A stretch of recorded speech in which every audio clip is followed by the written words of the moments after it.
Hey, this is KelsNotChelsNOTLIVE. I am Kelsey, and this is Teeny.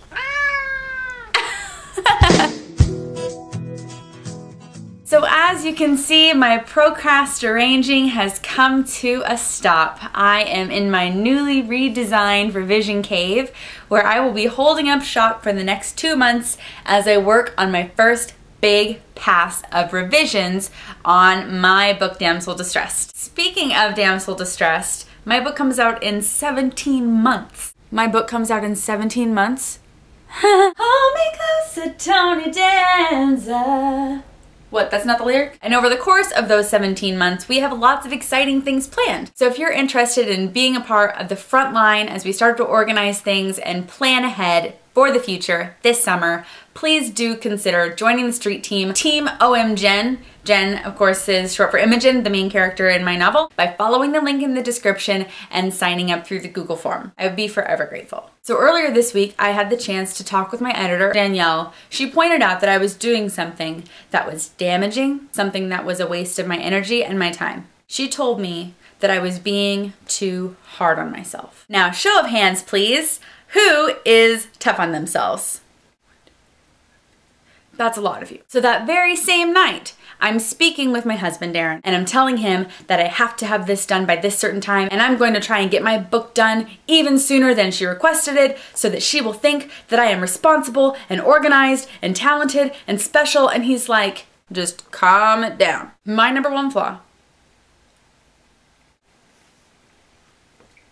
I am way too caught up with what other people think of me. Now, of course, it's important for my editor to like me, and it's important for my editor to be proud of my work, and it's important for my editor to think my work is valuable. That's all fine. But I was interested in impressing her. I wanted her to go, wow, that Kelsey, she's got it together. So I kind of came up with 3 tips for myself, 3 things that I'm going to say to myself to remind myself that I need to lighten up, give myself a break, and that will help me not be so consumed by what everyone else might think of me. So the first thing that I'm going to try and keep in mind is that I do not necessarily need to strive for absolute perfection. A piece of artwork is very rarely ever totally finished. So the idea that I could actually attain perfection about a piece of artwork doesn't even make sense anyway.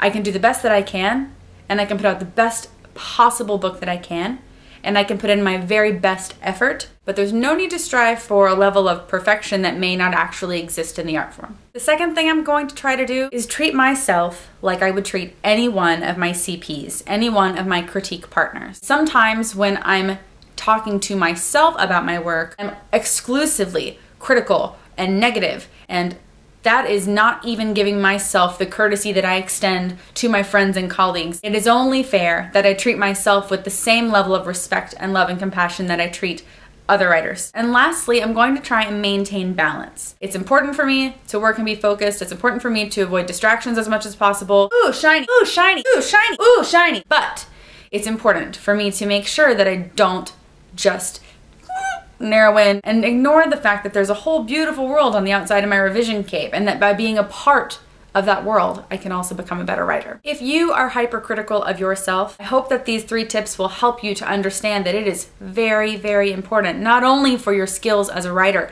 but for your well-being as a human, that you treat yourself with the same compassion and understanding that you would treat any other writer in the community. It will make not only our lives as writers much better, but also our books better too.